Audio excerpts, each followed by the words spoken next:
Hey guys, Ike here from Mike'sOutdoors.com. This is a quick rundown on the ATA show. I'm going to try to make this as fast as I can. We've got a lot to cover. Basically, this is my feelings, really short, really condensed. The full videos, you can watch the full videos from the ATA show on our channel. You can go to our YouTube channel and look at them there, or you can go to our website and look at them there. But I want to do this, so I've got the bow and the product still in my head. And I can answer a few questions about them later. The bows that we shot every bow, almost every bow, and almost every crossbow that they had there. At least the new stuff, you know. We didn't shoot all the last year's model stuff and things like that because we had so much to cover. But we shot all the 2013 models that we could shoot. One of my favorite bows there was the new Obsession. Those things are smooth, consistent draw cycle, great back wall, comfortable grip, nice and balanced. Elite didn't change any of their bows really too much, but they have a new Cerakote coating that they're putting on their slides, putting on their cams, limb pockets. Looks great, man. The bows look good. And the Answer is still great, man. That bow, I still love the Elite Answer. They changed the Hunter up a little bit, and they put basically it has the feel of the Answer on the draw cycle and everything. So the Hunter is, I think, much improved from last year. It was already a great bow. So I like that they didn't change the names, but they changed the bows just a little bit. They didn't try to introduce them as something new. They introduced them as what they were, just a little bit of tweaking on them. Still great bows. If it ain't broke, don't fix it, and that's exactly what Elite has done. The new Prime's really good, really great. Improved the grip, improved the draw cycle a little bit on both of them. The target bow was nice, had a little bit of vibration into it, but still felt really good. The Struther Wrath SHO had to have some tuning problems. I'm going to try to get my hands on one of these bows, but it was by far the worst bow that I shot at the show. Tons of vibration in it, just terrible feeling bow. I mean, I can't get over how bad it was. I complained about the vibration and noise to the rep, and he handed me a 50-pound bow. Of course, a 50-pound bow is going to be smooth when a guy's used to pulling 65 to 70 pounds, so I was kind of disappointed in that. The other new bow was okay. It was a little bit better, less vibration than the Wrath, but just still not a fantastic bow. And I like Struther, I like their bows, and something had to be wrong with the tuning on those bows, because they just, man, they were not up to today's standards on compound bows. And I'm going to try to get my hands on at least a Wrath later on, either through Struther or maybe through Shannon up at Bow Freaks to test those out again, because that one was just terrible. OK Archery, they're a new company out of Germany. They now have a U.S. distributor. They're basically a target bow company, but they have a hunting bow as well. Their target bow is great, very little let off. When you got back to the back wall, you're still holding about 60%. But for a target bow, man, it shot nice. It's got a true shoot-through riser and a true shoot-through cable system. Bows felt great. Fit and finish on those things were excellent. Those bows, you are not going to find a sharper bow than the OK bows. The hunting bow was nice, but they had the let-off set up as a target bow. I mean, it still only had about 50 to 65% let-off on it. Great bow, shot nice, looked fantastic, but with 55 to 60%, when I was back with it, I still felt like I was holding a lot of weight, and for a hunting bow, I don't want that, So the hunting bow was okay, but I'd like to mess with it a little bit more and see if I could get that back wall, because the guys who were at the booth there were target shooters. And most of the OK guys are target shooters. They're a target bow company. So I feel like the hunting bow may be able to be tweaked, but the one I shot and the let off just wasn't enough for a hunting bow. Also, Oneida was there this year, and I love the Oneida bows. They were much improved. Very, very good improvements to the Oneida bows. If you've ever shot one, they're heavy. They got a lot of the old ones. They're heavy. They got some vibration in them and stuff like that. A lot of noise. These ones were lighter. The bow fishing bow was amazing, and lot less noise. I mean, those things were super, super quiet. Very nicely balanced. They balanced out great. Felt good, really good when you had them at full draw. A lot of fun to shoot, and the finish on them, man, the finish on them was great. Their bow fishing bow looks really cool, and so do all their other bows. So the Stevens bows were shot great. Good camo on them. They got a really cool camo on them. Nice draw cycle. Good back wall. Very little vibe. Overall, just a nice shooting bow, and just really felt great and looked good. Expedition, about the same thing as the Stevens. Very similar bows, very similar setup, and had a lot of good innovations on it, but very similar to the Stevens, and very similar feel. Nice bow, good back wall, a little bit of vibration into it, nothing bad at all, and just, you know, shot really good for a new bow company. Really nice. The PSCs we shot, the main thing I want to focus on is the DNA. That DNA was an awesome bow. Smooth as glass. Shot great, sweet bow. Really, it seemed like it was really nice, fast, and dead quiet. So really good little bow there. The Bear motives, both of those were really nice. Great draw cycle. Felt really good at full draw. Balanced out good. That cam, you know, that dual cam felt really good. Nice back wall to it. The Method is kind of their mid-price bow. It's very similar to the motives. That Method is a super nice bow for a lower tier bow than a flagship. It felt very similar to the motives. I mean, it felt very similar. So for the money, that Bear Method is a super nice bow. That's the end of my notes. So here on out, I'm gonna have to start going off of my deal here. The other one, the Barnett crossbows, were very nice, balanced out good trigger to them. A lot of the crossbows that we shot had very similar safety features, so I'm not really going to talk too much about them. But the Barnetts were one of my favorite crossbows at the show.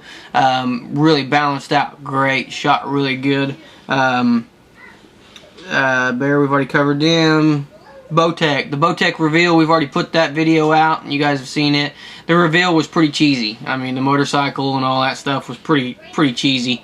And the bow really hasn't changed much. The bow is very similar in specs to the Invasion, but they've improved the draw cycle a little bit. And that's about the only really thing that I noticed different with it. Is you got your speed bows in the Insanity and the Insanity CPXL producing pretty good speeds, you know. This one's got a little bit smoother cam on it and producing lower speeds. It's more of a, like the motorcycle. It's, you know, the other ones are your crotch rockets. This one's more of a cruiser, you know. It's a little bit smoother and a little bit easier to pull back.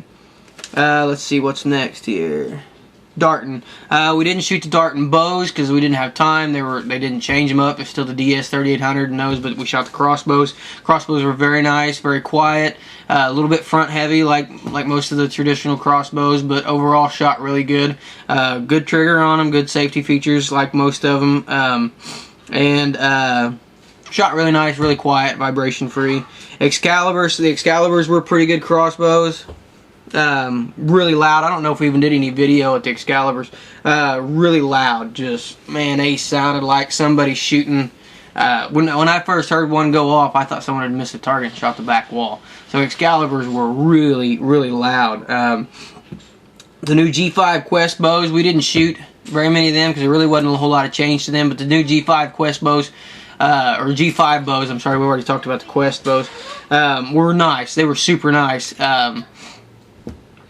Really haven't changed too much, but they've kept kind of changed them up a little bit in design, looks basically, but shot really good. Really nice shooting bows, just typical of what G5 puts out. Limb Saver bows. The new Limb Saver bow has a different cam system on it than the older one. It's got kind of a, it's kind of a binary cam, but it pulls from both sides on the bottom cam, and pretty smooth. Very little cam lean in it, you know, for a binary type of cam. You're not going to get all that lean out of it, but they've eliminated a lot of it. And bow shot great. Bow looked fantastic. The ones we looked at were fantastic looking bows, and performed very well. Maitland, the Maitland bows that we shot were awesome. Maitland produces a very nice bow. Great draw cycle on them, and they balance out great. Very little vibration. The looks of the bows were outstanding. Looked fantastic. Native Crossbows is a new company, and they shot pretty good. You know, pretty typical of a crossbow. Nothing really outstanding, nothing really poor. They balanced out really good. Were pretty lightweight and pretty vibration free. Obsession, okay, we've already talked about them. Outer Limits Archery was another one that it's not a bow company, but they make the blood veins that we shoot. They've got a new glue out for their blood veins, which I'm going to be trying out, which works pretty good. And some cool shop tools, stuff like that. Parker had some really cool crossbows. They have one that runs on a tank. You put a CO2 tank in it, push a button, and it cocks. And you push the button again, and it will let the bow down. So really cool crossbow there. Their bow fishing bow, I got to shoot their bow fishing crossbow, which was outstanding. That bow shot great. It had an AMS reel on the front of it, one of the ones with the bottles, and that bow shot really nice. It was really cool. I'm hoping to pick one of them up for bow fishing this year. And their other crossbows were pretty good as well too. PSE, we've already talked about PSE and Quest. Ripcord. Ripcord has a new rest out called the SOS. This one has it's completely different than the other ripcords that we've shown you in the past. There's a lot of new cool technology in it, and it'll work off your up cable, as it goes up, or it'll work off your bottom limb as your bottom limb flexes. So I'm hoping to get one of them and do a little bit of testing on it, but it looked outstanding. Really nice technology built into that one. Let's see, Martin Archery had a little bit of issue with Martin, just simple tuning issues. The first bow they gave me was the module on the cam was loose, and it sounded terrible and just shot, you know, like a bow with a module loose on it. The second bow that they handed me, the blade, someone at the booth had that one set up with almost no let off, and you can see in the video, if you go back and watch the video, that when I got it back at full draw, man, it's wanting to go on me bad. Someone had that draw stop set up way too short, and I mean, I was in the middle of the power cycle when I had it back. I was holding probably 60 pounds or whatever the bow was set at when I had it at full draw. So the Martin bows really needed to be set up better than what they were. Ross, we stopped and looked at Ross. They've kind of went back to the Crave, the old style of Crave feel, the Crave look, you know, and they've kind of improved on them a little bit, but nothing really spectacular from Ross, but still a good bow. If you like the Crave, you'll like the Ross bows. Scorpid crossbows. Scorpid's pretty cool. Scorpid has a reverse. Basically, you got your traditional crossbows like this. The Scorpid is reversed of that. It looks like this. Your limbs come back toward the front of the bow, and there's several of them designed out there. But Scorpid is the innovator of that technology. And the Scorpid crossbow shot fantastic. The balance is awesome because most of the weight is in the center of the bow. It's not front heavy like a lot of the crossbows, and it feels really good. You can basically put your hand in the center of it and hold that thing just like that without the front weight trying to lean you down. Shot fantastic. Both shot really cool. Lindsay shot one made by Scorpid that was all pink and had an 80-pound draw to it, and that one was shot really nice. I think for a woman's crossbow, that one would be outstanding. So very nice, very good crossbows from Scorpid. One of the most impressive ones there. Let's see, Stevens we've already talked about. Strother we've already talked about. 10-point crossbows, Wicked Ridge. Pretty nice. You know, I've got a Wicked Ridge t-shirt on here. You can tell I just got back from the show. Wicked Ridge t-shirt, Oneida hat, Bowtech wristband. got all my product placement going here. Wicked Ridge is a very nice crossbow, pretty typical of what you can get with most crossbows. Smooth, you know, on a shot, very little vibration to them, just a good trigger, most of your standard safety stuff on them that most crossbows have. Very little noise to them, but overall, pretty good crossbows, and really like shooting those. Wicked Tree Gear, they have a new extendable pole saw out. Really nice feature. I've got a Wicked Tree saw that I like really well, and now they've got the extendable pole out, so you can get up in your tree stand, you can extend this thing out. I think they got a 6-foot and a 12-foot model. You can extend that thing out and you can saw limbs out there, which is really nice. I'll be picking one of them up as soon as I can. Winchester really didn't have anything new as far as bows. They had a price point bow that's a pretty nice bow for adjustment. It has a huge variety of adjustment as far as draw weight. I think it goes from like 15 to 70 pounds, and a draw length goes from extremely low to really high. I mean, this is a bow that my kid could shoot from now until he's 20 years old, you know, with no problem at all. Their crossbows, really nice crossbows, shot really good, felt really good, really comfortable forestock on them, so really nice there as well. Winchester, we already talked about that. Expedition, we already talked about that. X-Stand is the last thing we're going to talk about here. X-Stand has a bunch of new products out, and really nice products. Got a really super lightweight pin-up tree stand with a ladder or stick combo that folds right up to it. Really innovative, really nice setup, really lightweight like you'd expect from X-Stand. And they've also got a ladder stand out that is awesome. Their ladder stand has a system on it of cables where you put the ladder stand up, you wrap the cables around, and the cables have teeth on them. at the top, and then you wrap them back around, and you have a teeth system at the bottom, and you hook this into a crank. You crank that down and it pulls your tree stand right up to the tree, so you can put your tree stand up from the ground, your ladder stand from the ground, so you don't have to climb up and try to strap this thing in. It's a very awesome system. Their new ladder stand and their new pin-up are fantastic. I cannot wait to get my hands on those. Also, we stopped by, of course, Hips Targets.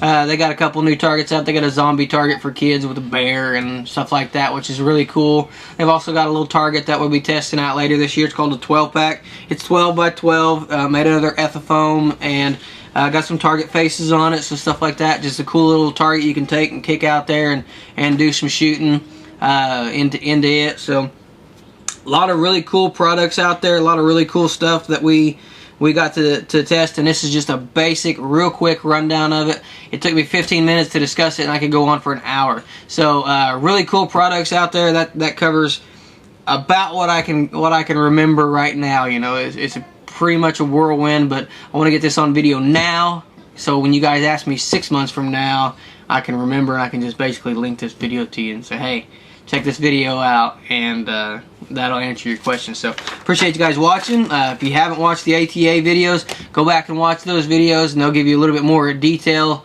about the bows and the products that we shot and products that we tested while we were there. And keep an eye out, because like I said, this is 2013 is going to be a busy year for us. We got a lot of bows to shoot, a lot of products to test this year, so it's going to be a busy year. Plus we got turkey hunting coming up, we got bow fishing coming up, so we got a lot of videos coming up for 2013. I really appreciate you guys watching these videos, and really appreciate all the support you give us here at Ike's Outdoors. Thanks a lot.